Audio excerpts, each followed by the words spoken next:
दोस्तों आज की वीडियो आपके लिए बहुत इंपॉर्टेंट होने वाली है अगर आप फ्लिपकार्ट पर सेल करते हो तो। आज इस वीडियो में मैं 10 टिप्स लेकर आया हूं जिससे कि एक फ्लिपकार्ट सेलर अपनी सेल्स में बूस्ट ला सकता है, वो भी बिना एडवर्टीजमेंट के। तो ये टिप्स हर एक फ्लिपकार्ट सेलर के लिए बहुत इंपॉर्टेंट है। तो आइए एक एक करके इन टिप्स के बारे में जान लेते हैं। तो वीडियो की शुरुआत करते हैं। राधे राधे दोस्तों, मैं हिमांशु आप सभी का स्वागत करता हूं ई सेलिंग ज्ञान में। बिना देरी करे वीडियो की अब शुरुआत करते हैं। तो टिप नंबर 1 है रेटिंग्स एंड रिव्यूज कलेक्शन। देखिए आपके प्रोडक्ट की जो सेल है ना वो काफी बढ़ जाएगी अगर आपके प्रोडक्ट पर कुछ रेटिंग्स और अच्छे रिव्यूज आ रखे होंगे। रेटिंग रिव्यू पाने के लिए एक सेलर अपनी तरफ से क्या कर सकता है, क्योंकि रेटिंग रिव्यू आपके हाथ में तो है नहीं, आपने तो ऑर्डर डिस्पैच कर दिया, अब तो कस्टमर के ऊपर है। तो फ्लिपकार्ट पर जब आप ऑर्डर डिस्पैच करते हो ना तो अपने एंड से एक थैंक यू कार्ड या फीडबैक कार्ड या फिर एक कार्ड पे जस्ट मेंशन कर दीजिए कि thank you for shopping with us on Flipkart, if you like our product then do provide us your valuable review on Flipkart website. तो बस आप इतना भी लिखकर डाल दोगे ना तो आपको चांसेस हैं कि कुछ रिव्यूज रेटिंग्स आपके जो प्रोडक्ट पर मिलने लग जाएं। मैं ये बिल्कुल भी नहीं कह रहा कि आपको कुछ इस तरीके से लिखना है कि आप मुझे रिव्यू दे दोगे तो 50 रुपए का मैं पेटीएम कैशबैक कर दूंगा, तो ये सब पॉलिसीज के अगेंस्ट है, ऐसा आपको नहीं करना। लेकिन आप एक जेंटल जेस्चर में अगर आप कस्टमर्स को बोलते हो तो पॉसिबल है कि 100 ऑर्डर डिलीवरी पे आपको 2-4 रिव्यू रेटिंग आ जाएं। तो आप अपने रेटिंग रिव्यू इस तरीके से बढ़ा सकते हैं और अल्टीमेटली रेटिंग रिव्यू बढ़ने से आपकी प्रोडक्ट की विजिबिलिटी बढ़ेगी और अल्टीमेटली आपकी सेल्स में बूस्ट आएगा। टिप नंबर 2 है कि आप अपने परफॉर्मेंस पैरामीटर्स को ऑब्जर्व करो और सेलर स्कोर को इंप्रूव करो। देखिए आपकी तरफ से लेट डिस्पैच ब्रीचेस नहीं होने चाहिए, सेलर कैंसिलेशन नहीं होने चाहिए। आपको जो प्रोक्योरमेंट एसएलए है वो एक्सप्रेस में डाल देना है जिससे कि आपका सेलर स्कोर जो है वो अच्छा बना रहे। इसके अलावा अगर आपके प्रोडक्ट की क्वालिटी अच्छी होगी और उसमें रेटिंग्स अच्छे आते हैं तो ओवरऑल इससे आपका सेलर स्कोर इंप्रूव होगा और सेलर स्कोर इंप्रूव होने से आपके ओवरऑल अकाउंट की विजिबिलिटी बढ़ती है और इससे अल्टीमेटली आपके नंबर ऑफ ऑर्डर्स बढ़ेंगे। तो आपको अपने परफॉर्मेंस पैरामीटर्स पर और प्रोडक्ट रेटिंग पर ध्यान रखना है जिससे कि आपका सेलर स्कोर जो है वो इंप्रूव हो सके। टिप नंबर 3 है कि आपको फ्लिपकार्ट प्रमोशंस में पार्टिसिपेट करते रहना है। मैंने प्रमोशंस के ऊपर एक डिटेल्ड वीडियो बनाई हुई है, उसका लिंक मैं इस वीडियो के डिस्क्रिप्शन में दे दूंगा।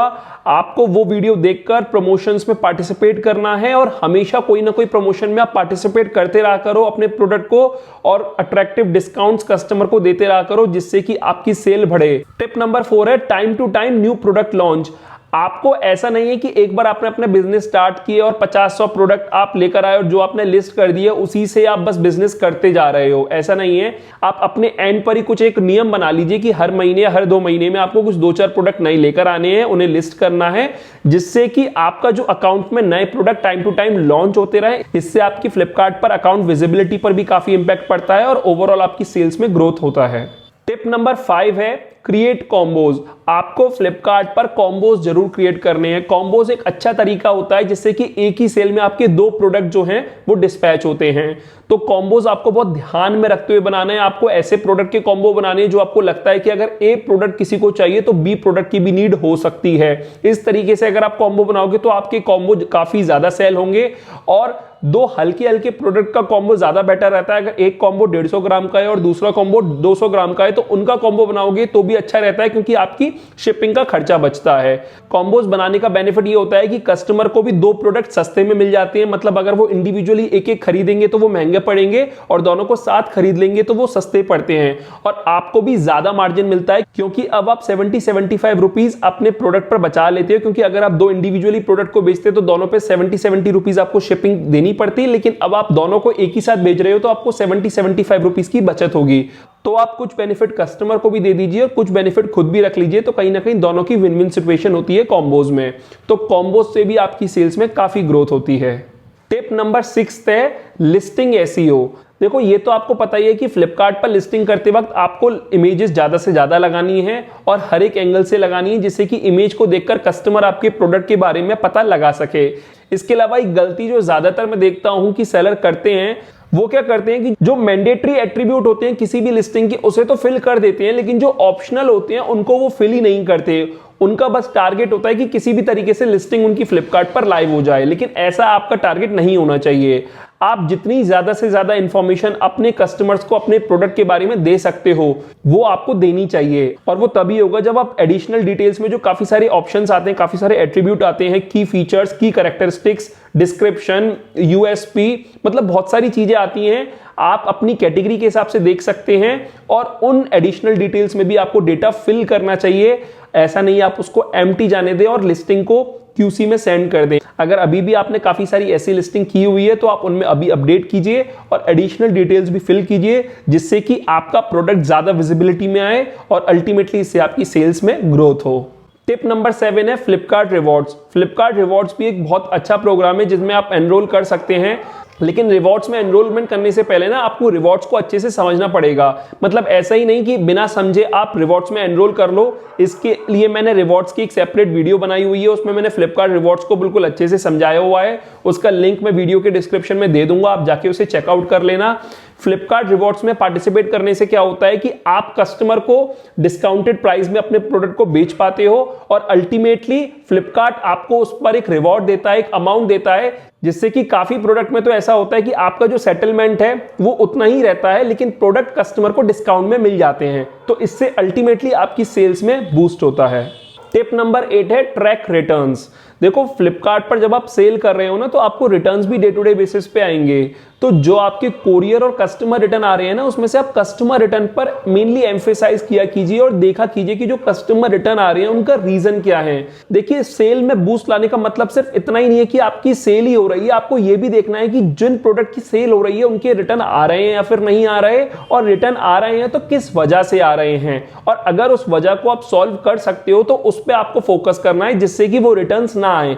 फ्लिपकार्ट पर आपको पता होगा जब भी कोई कस्टमर रिटर्न आता है तो आपको हाई रिटर्न चार्जेस बियर करने पड़ते हैं, तो आपको अपने प्रॉफिट्स बढ़ाने अगर फ्लिपकार्ट पर, और आप नहीं चाहते कि फ्लिपकार्ट ज्यादा रिटर्न्स की वजह से आपके प्रोडक्ट को ब्लॉक ही कर दे, तो उसके लिए आपको अपने रिटर्न्स को ट्रैक करना होगा। कस्टमर रिटर्न के रीजन जानने पड़ेंगे कि कस्टमर ने रिटर्न क्यों किया और उस पर एक्शन लेकर उसे सुधार करना होगा, जिससे कि आपके कस्टमर रिटर्न आपके बिजनेस में कम से कम हो।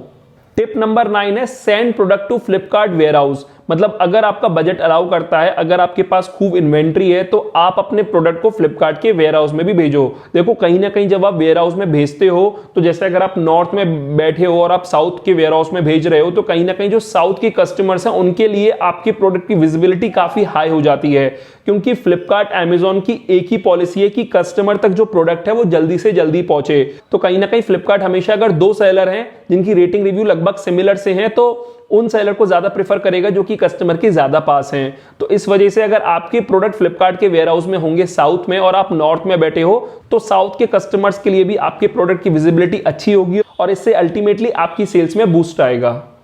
और टिप नंबर 10 है make use of social media. देखिए आजकल लोग ना इंस्टाग्राम पर रील्स डाल रहे हैं अपने प्रोडक्ट की सेल बढ़ाने के लिए। तो देखिए होता क्या है कि जब आप किसी अपने प्रोडक्ट की रील डालते हो ना और रील में बोलते हो कि अपनी वेबसाइट से खरीद लो, तो कस्टमर इजीली आपकी वेबसाइट पर जाए ना जाए, लेकिन अब जब आप बोलोगे कि फ्लिपकार्ट पर खरीद लो और फ्लिपकार्ट के प्रोडक्ट का लिंक आप दे दोगे तो वहां पर कस्टमर का एक ट्रस्ट मेंटेन होता है, क्योंकि कहीं ना कहीं कस्टमर को फ्लिपकार्ट पर ट्रस्ट है। तो आप क्या कर सकते हो, आप इंस्टाग्राम पर जब रील बना रहे हो तो रील में मेंशन कर सकते हो कि परचेज करने के लिए जो कस्टमर है वो फ्लिपकार्ट पर जा सकता है। बाकी आपकी खुद की वेबसाइट है तो आप वहां पर भी रीडायरेक्ट कर सकते हो, लेकिन मैंने अपना पर्सनल एक्सपीरियंस से देखा है कि कस्टमर फ्लिपकार्ट पर ट्रस्ट ज्यादा करता है तो ईजिली वहां पर चला जाता है, माइट भी वो आपकी वेबसाइट पर जाए या फिर ना जाए। तो आप सोशल मीडिया का यूज करो। देखो सेल कहीं से भी हो, फ्लिपकार्ट से हो, आपकी वेबसाइट से हो, आपकी सेल है, ऑब्वियसली आपकी वेबसाइट पर सेल होगी तो आपकी मार्जिन ज्यादा होंगे, फ्लिपकार्ट पर थोड़े कम होंगे, लेकिन सेल तो हो रही है, अल्टीमेटली आपकी सेल बूस्ट होनी चाहिए। तो आजकल लोग सोशल मीडिया का भी यूज कर रहे हैं मार्केट प्लेस की सेल बढ़ाने के लिए और आपको भी वैसा ही करना है। तो ये 10 टिप्स जो मैंने इस वीडियो में शेयर किए आपको उनका फुल यूज करना है। हर एक टिप में काफी पोटेंशियल है, आपके ऊपर है कि आप उसे किस तरीके से एक्सप्लोर करते हो और किस तरीके से अपने बिजनेस में इंप्लीमेंट करते हो। बाकी इसके अलावा आपके पास कोई टिप्स हैं सेल्स को बूस्ट करने के लिए फ्लिपकार्ट पर, तो आप मुझे कमेंट सेक्शन में जरूर बताइएगा। इस वीडियो में मुझे यही बताना था। उम्मीद करता हूं ये वीडियो आपको अच्छी लगी होगी और हेल्पफुल रही होगी। वीडियो अगर आपको अच्छी लगी हो और हेल्पफुल रही हो तो इस वीडियो को लाइक कीजिएगा। अपने फ्रेंड्स और फैमिली में जो भी ऑनलाइन सेलिंग बिजनेस करते हैं उनके साथ ये वीडियो जरूर शेयर कीजिएगा। और अगर आप मेरे चैनल पर नए हो और पहली बार आए हो तो इस चैनल को सब्सक्राइब कर दीजिएगा, क्योंकि मैं ऐसे ही ऑनलाइन सेलिंग से जुड़ी वीडियोज अपने चैनल पर लाता रहता हूँ। फिलहाल अभी के लिए मैं चलता हूँ। Thank you.